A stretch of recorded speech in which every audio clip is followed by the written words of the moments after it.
Ngayon naman po, ang pag-uusapan natin ay ang bridal accessories sa church accessories ng Roman Catholic and Christian.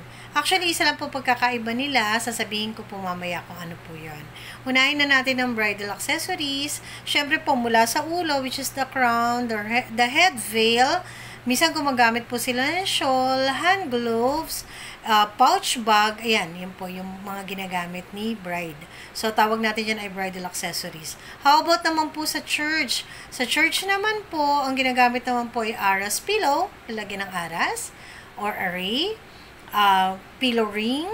Meron po tayong tinatawag na secondary veil, which is the church veil also. And of course, yung cord, ginagamit natin yan. Nabanggit ko na yung candle matches, and of course, yung kanila pong Bible.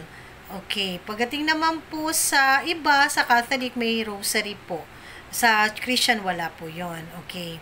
Nilalagay rin siya sometimes sa rosary pillow. So, may pillow silang pinaglalagyan nun. And of course, yung sa candle naman po, pagkakaiba nila, sa Roman Catholic ay 2 lang, sa Christian ay 3. Ang pangatlo po, the third one is the unity candle. So, yun po yung pagkakaiba nilang dalawa. Actually, yung rosary, optional na lang to. Pero mostly po ang candle, dun sila nagkakaiba. Ang rosary, ang mag-use lang nito or gagamit lang po, ay ang Roman Catholic. So, ayan po.